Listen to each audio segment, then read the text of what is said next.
आता मला सांगा, तुमच्यापैकी किती जणांना वाटतं, की आपण जास्त दिवस जगलं पाहिजे? प्रत्येकाला वाटतं, राइट? प्रत्येकाला वाटतं, की मी जास्त दिवस जगलं पाहिजे, हेल्दी जगलं पाहिजे, स्ट्रॉंग जगलं पाहिजे, राइट? आता महत्त्वाचा प्रश्न हा आहे, की जास्त दिवस जगण्यासाठी आपल्याला एक गोष्ट जाणून घेणं गरजेचं आहे बघा. काय गोष्ट आहे ती? महत्त्वाचा प्रश्न आहे. How we die. आपण कसं मरतो हे जर आपल्या लक्षात आलं तर we can prevent our death, right? आणि आपण नैसर्गिकरित्या कसं मरतो ते बघणार आहोत आपण. 3 कारण आहेत. पहिलं आहे एजिंग, म्हणजे माणूस म्हातारा होऊन मरतो. दुसरं आहे ऑर्गन फेल्युअर, किंवा आपले जे अवयव आहेत शरीरातले ते अवयव निकामी होतात आणि आपण मरतो. आणि तिसरं आहे इन्फेक्शन, आजार होतो, आजाराने माणसं मरतात. हे महत्वाचे 3 कारण आहेत आपल्याला सापडतील. पहिलं कारण आपण काय बघितलं? डेथचं, एजिंग. ओके. आता एजिंग म्हणजे म्हातारा होऊन माणूस मरतो. आता कसं बघा, लक्षात घ्या. आता हा एलईडी बोर्ड आहे, लाईटचा एलईडी बोर्ड आहे असं लक्षात घ्या. याच्यात असे लाईट्स लावलेले आहेत. किती? 670. आता तुम्ही विचारणार 670 का? बरोबर ना? आता मला सांगा, आपल्या शरीरामध्ये बोन्स किती आहेत? हड्डी किती आहेत? हड्डी आपल्या शरीरामध्ये 206. कसं माहिती आहे आपल्याला? आपल्याला कोणी सांगितलं? मुन्नाबाईने. बरोबर. आपल्याला सगळ्यांना सांगितलं की 206 तो हड्डी रहता है बॉडी में. आता ज्यावेळेस आपण जन्म घेतो त्यावेळेस 270 असतात आणि 270च्या 206 होतात. ओके. आपलं शरीर मोठे मोठे छोटे छोटे हड्डी असतात ज्यावेळेस आपला जन्म होतो 270, आणि 270 पासून आपल्या 206 हळूहळू 213 किंवा 206 हड्डी अशा बनतात. एकत्र येऊन मोठे मोठे हड्डी बनतात, आपली बॉडी बनते. ओके. हे झालं हड्डीचं. आता दुसरा महत्वाचा प्रश्न आहे. आपल्याला हे तर सांगितलं मुन्नाबाईने. दुसरा प्रश्न आहे की तुम्हाला विचारतो, आपल्या शरीरामध्ये मसल्स किती आहेत? प्रश्न आहे ना. 670 आपल्या शरीरात मसल्स आहेत. मसल्स म्हणजे काय? आपण हात वरती करतो, खाली करतो, टोटल आपल्या बॉडीतले जेवढे आपण मोबिलिटी ना, मुवमेंट करतो, ते सगळे फंक्शन्स कोण करतं? मसल्स करतं. आपले सगळे बॉडीतले फंक्शन्स मसल्स करतात. इवन आता त्यातले बरेचसे आहेत व्हॉलंटरी फंक्शन्स किंवा इनव्हॉलंटरी फंक्शन्स. ओके. व्हॉलंटरी म्हणजे आपली बॉडी स्वतः करते. ते काय आहे? Heart pumping. आपल्याला सांगावं नाही लागत की आबा हार्ट पंपिंग चालू कर, नाही, ऑटोमॅटिक चालू आहे. त्याला बोलतात व्हॉलंटरी. इनव्हॉलंटरी म्हणजे काय? आपण मनाने आता ही वस्तू उचला, हे झालं इनव्हॉलंटरी. आपण स्वतः सांगतो, आदेश देतो. सो हे 2 फंक्शन आहे, व्हॉलंटरी आणि इनव्हॉलंटरी. ते सगळे फंक्शन कोण करतं? मसल्स करतं आपल्या बॉडी. आता एजिंग मध्ये प्रॉब्लेम काय होतो बघा. आता मागच्या लेक्चर मध्ये बघितलं, आपल्याला मसल्स बनवण्यासाठी प्रोटीनची गरज असते आणि मसल्स कसे बनतात ते पण बघितलं आपण, राईट? पाण्याचा बंधारा आठवतोय? ओके. आता 670 मसल्स किंवा 670 एलईडीज ह्या बोर्डवर. हळूहळू काय होतं बघा, जसं जसं आपलं वय वाढत जातं तसं तसं हे एलईडी डिम होत जातं. ओके. त्यांची ताकद हळूहळू कमी होत जाते. आपण बघितलं असेल, म्हातारा माणूस असेल तर उठायला त्याला ताकद लागते. आपण म्हणजे जे हे मेन मसल्स आहेत आपल्या बॉडीचे, पायाचे, ते सुद्धा छोटे होऊन जातात. त्याच्यात ताकद तेवढी राहत नाही. बॉडी उचलण्याची सुद्धा ताकद राहत नाही. म्हणजे ते एलईडी काय होतं? हळूहळू डिम होत जातात. ते एलईडी समजा 670 आहेत. आपल्या नेचरने आपल्या मेंदूमध्ये डिफॉल्ट प्रोग्रामिंग टाकलेलं आहे बघा. या एलईडी मधले हे मसल्स आहेत. आणि दुसरं समजा ऑर्गन्स.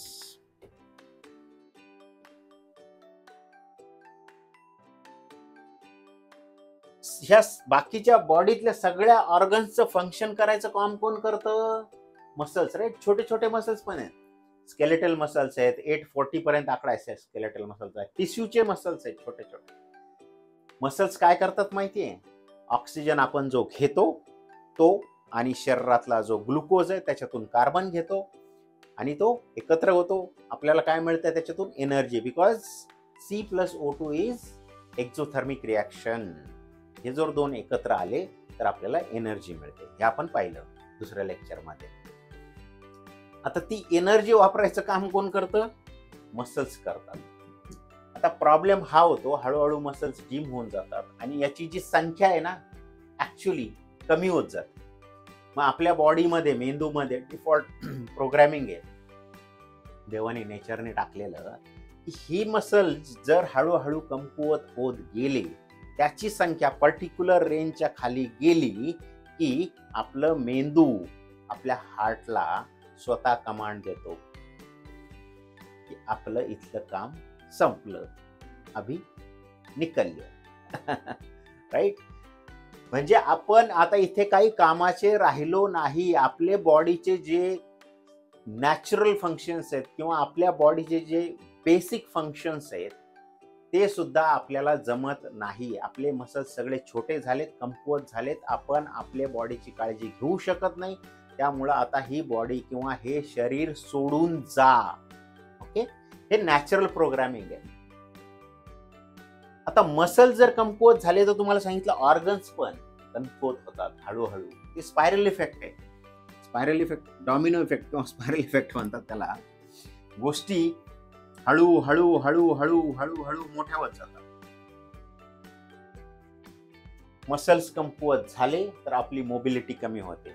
आपण चालायचं कमी होतो, पळायचं कमी होतं. पळायचं कमी जर झालं, कार्डिओव्हास्क्युलर सगळ्यात महत्वाचा जो ऑर्गन आपण सेकंड बघितला ऑर्गन, सगळ्यात महत्वाचा ऑर्गन काय आपल्या बॉडीमध्ये? हार्ट. मग कार्डिओव्हास्क्युलर जे मसल्स आहेत त्याची सुद्धा स्ट्रेंथ कमी होते, कारण हार्टचं पंपिंग आपण करत नाही, आपण रनिंग करत नाही. जर मसल नसेल आपल्याकडे तर आपण रनिंग करत नाही, आळस करतो. ती डॉमिनो इफेक्ट आहे. मग कार्डिओव्हास्क्युलर आपली हेल्थ खराब होऊन जाते. ओके, हार्ट कमकुवत होऊन जातं. नंतर रेस्पिरेटरी पण आहेत. आपलं दुसरं मेन ऑर्गन काय आहे? लंग्स. आपले लंग्स, त्याच्यामध्ये पण प्रॉब्लेम होतात. तुम्ही जर रनिंग केली नाही किंवा प्राणायाम, ज्या श्वासोच्छवासाच्या ज्या प्रक्रिया आहेत त्या जर केल्या नाही तर लंग्सचे जे मसल्स आहेत, आपण श्वास जर प्रॉपर घेतला नाही तर ते पण कमकुवत होऊन जातात. कुठली गोष्ट जर वापरली नाही तर ती कमकुवत होते. गाडी जरी आपण गॅरेजमध्ये लावून दिली आणि ती जर वापरली नाही बरेच दिवस तर ती कमकुवत होते. तसाच प्रॉब्लेम आहे हा. डॉमिनो इफेक्ट होतो की हळूहळू हळूहळू ऑर्गन्स कमकुवत होत जातात आणि एक वेळ येते की आपला मेंदू आपल्या बॉडीला आपले किंवा आपल्या हार्टला हे देतो की आता संपलं आपलं, निघा. ऍक्च्युली असंच होतं बघा म्हातारपणात. तर म्हातारं झालं ना आपण, हळूहळू आपल्याला कंटाळा येत जातो प्रत्येक गोष्टीचा. आपण आपल्या मनाला हळूहळू सांगायला सुरुवात करतो, नाही आता बस झालं, निघू आपण आता, जायची वेळ झाली. मग आपल्या मेंदूवर मला सांगितलं मागच्या लेक्चरमध्ये, जो आपला सबकॉन्शियस माइंड आहे त्याच्यावर हळूहळू हळू बंबार्डमेंट परिणाम होत जातो की बस झालं, आपलं संपलं आता, आपलं संपलं आता. आणि असं असं करून आपण आपली हिंमत खचतो आणि शेवटी आपला मेंदू आपला ऐकतो. आपण बघितलं ना, रोंडानी जे सिक्रेट बुक लिहिलं त्यात लिहिलंय तिने की your wish is my command. म्हणजे आपली जी इच्छा आहे तीच नेचरची कमांड असते. आणि हळूहळू आपलंच मेंदू आपल्या हार्टला सांगून देतो की झालं. रोज आपण बंबार्डमेंट करतो, आता संपलं. म्हातारा झाल्यानंतरची गोष्ट आहे ही. कारण आपल्याला बेसिक गोष्टी, बेसिक कामं करता येत नाही, उठता येत नाही, चालता येत नाही, जागेवर असतो. आता काय आपल्या लाईफची काही उपयोगच राहिला नाही असं आपण आपल्या स्वतःला सांगतो. आणि शेवटी आता दुसरं कारण बघितलं होतं आपण डेथचं, ऑर्गन फेल्युअर. आता ऑर्गन फेल्युअर का होतं? आपण गाडीचं उदाहरण घेऊ. गाडी जर जास्त वेळ वापरली नाही, एकाच जागेवर राहिली तर तिला पार्ट्सला गंज चढतो आणि ती निकामी होते. तसंच आपल्या शरीराचं आहे. आपण जर व्यायाम केला नाही, एकाच जागेवर राहिलो, सेडेंटरी लाईफस्टाईल केली तर आपले ऑर्गन्स किंवा आपली बॉडी हळूहळू काम करायचं बंद करते. बरोबर? दुसरं, मसल छोटे होऊन. दुसरं कारण, आता तिची जर सर्व्हिसिंग केली नाही तर, ओव्हरहॉलिंग केली नाही तर, गाडीला जर ऑइल टाकलं नाही, ओव्हरहॉलिंग केली नाही तर गाडी खराब होते. आता आपल्या बॉडीमध्ये काय पाहिजे असतं आपल्याला ओव्हरहॉलिंग करण्यासाठी? पण मागच्या लेक्चरमध्ये बघितलं होतं, विटामिन्स. विटामिन्स पाहिजे तुम्हाला, विटामिन्स, प्रोटीन्स आणि मिनरल्स इनटेक खाणं पाहिजे, राईट? जसं ऑइल टाकतो आपण गाडीमध्ये, तसं आपल्याला विटॅमिन्सची गरज असते. विटॅमिन्स काय करतात? आपल्या ज्या पांढऱ्या पेशी आहेत रोगप्रतिकार शक्तीच्या, त्यांना ताकद देतात लढण्याची. ओके? जर आपण प्रॉपर खाल्लं नाही,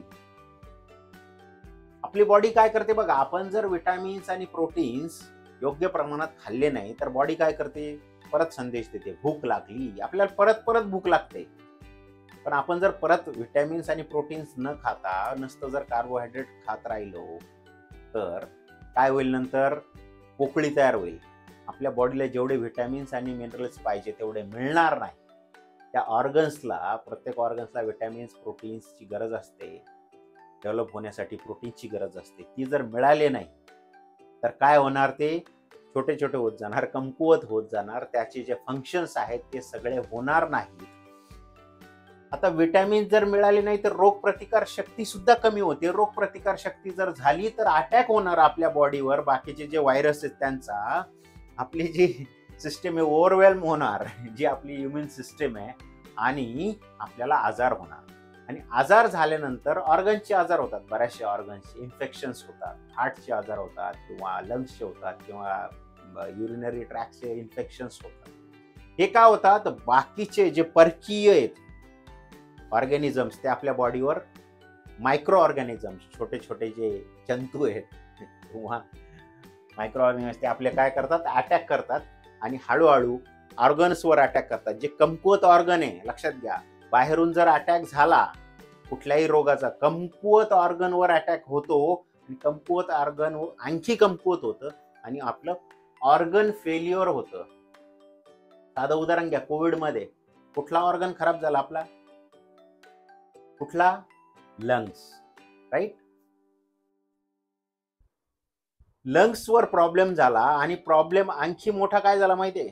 आपण पॅनिक होत गेलो. बरेचसे लोक घाबरले. घाबरल्यानंतर काय होतं? आपला श्वासोच्छ्वास वाढतो. घाबरल्यानंतर आपली ऑक्सिजनची रिक्वायरमेंट वाढते, आणि ऑक्सिजनची रिक्वायरमेंट फुलफिल कोण करतं? आपलं लंग्स. जे ऑलरेडी आजारी आहे, जे ऑलरेडी खराब झालंय, त्याला जर जास्त कामाला लावलं तर ते लवकर खराब होणार. आणि असंच झालं, लंग्सचे फेल्युअर झाले. डॉमिनो इफेक्ट बोललो होतो, स्पायरल झालं, त्याचा इफेक्ट असा वाढत गेला, आणि बरेचसे लोक कोरोनाला बळी पडले. हे साधं उदाहरण आहे आपलं. त्याच्यामुळे विटॅमिन्स आणि मिनरल्स, आपली इम्युनिटी सिस्टम स्ट्रॉंग ठेवणं भरपूर गरजेचं आहे, लक्षात घ्या. आता तिसरं कारण बघा, इन्फेक्शन. आता हे थोडंसं अगोदरच्या याच्यामध्ये पण बघितलं आपण, इन्फेक्शन. इन्फेक्शन म्हणजे काय एक्झॅक्ट? इन्फेक्शन म्हणजे काय? बाहेरचे जंतू आपल्या बॉडीवर अटॅक करतात. अटॅक केल्यानंतर आपल्या बॉडीची स्वतःची इम्युन सिस्टम असते त्याच्यावर हल्ला करण्याची. ओके, हल्ला केल्यानंतर काय होतं बघा, आपल्याला काय होतं? ताप येतो. आपली जर बॉडीची इम्युन सिस्टम ओव्हरवेल्म झाली तर आपल्याला ताप येतो. आपण काय म्हणतो? आजारी पडलो, आता आराम करा. मग त्यावेळेस काय? एनर्जी कॉन्झर्व करण्याची गरज असते. मग आपण आराम करतो, हेल्दी खातो. बघा, मॅक्सिमम एनर्जी, जास्त एनर्जी आपल्याला आपल्या बॉडीमध्ये मेटाबॉलिझम म्हणजे जी पचनक्रिया आहे त्याच्यासाठी लागते. पचनक्रियेसाठी जास्त एनर्जी लागते. त्याच्यामुळं लक्षात घ्या, आजारी पडल्यानंतर जास्त खाऊ नका, जास्त जेवू नका, लाईट खा. डॉक्टर काय बोलतो? लाईट खा. मी तर बोलतो नॅचरल खा. ओके. दुसरं आहे, कारण पचनक्रियेसाठी आपल्याला सगळ्यात जास्त ताकद लागते आपल्या शरीराला, आणि ती ताकद वाचवून आपल्याला कुठे वापरायची? ते इम्युन सिस्टम स्ट्रॉंग करण्यासाठी, म्हणजे रोगासाठी लढण्यासाठी वापरायची आहे जी ताकद आहे आपल्याला. त्याच्यामुळं कमी खा आजारात, सगळ्यात महत्वाचं आहे बघा, आता याचा उल्लेख गीतेमध्ये पण आहे, भगवद्गीतेत त्याचा उल्लेख आहे या गोष्टीचा, किंवा वेदांमध्ये सांगितलेला आहे की दूध ताप आल्यानंतर दूध पिऊ नका, कारण ते उलट काम करतं, विषाचं काम करतं, लक्षात घ्या. त्याच्यामुळे कधीही तुम्ही आजारी पडला, ताप आला तर दूध पहिलं वर्ज्य करा. It is very hard to digest. Protein येते, भरपूर जास्त वेळ लागतो डायजेस्ट करण्यासाठी, आणि ते उलट काम करतं, विषाचं काम करतं. त्याच्यामुळे दूध पिऊ नका. आपली इम्युन सिस्टीम स्ट्रॉंग ठेवा. आजारापासून लढण्यासाठी सगळ्यात महत्वाचं काय म्हणतात, ह्या तिन्ही गोष्टी ऍक्च्युली इंटरकनेक्टेड आहेत, मसल्स, ऑर्गन्स आणि इन्फेक्शन. बरोबर. इन्फेक्शन पासून वाचण्यासाठी आपली स्वतःची प्रतिकार शक्ती स्ट्रॉंग ठेवणं गरजेचं आहे. आपण काय करतो, अँटीबायोटिक घेतो, म्हणजे त्याच्या विरुद्ध लागणे, पण त्याचे दुसरे परिणाम पण होतात. त्याच्यापेक्षा काय करा, स्वतःचीच इम्युन सिस्टीम, स्वतःची जी फौज आहे, किल्ला आहे, तो एवढा मजबूत बनवा की कुठलेही बाहेरचे कीटाणू आपल्यावर हल्ला करता कामा नाही. ओके. सो आज आपण ब्रीफली बघितलं 3 गोष्टी, आपण मरतो कसं, हाऊ वी डाय.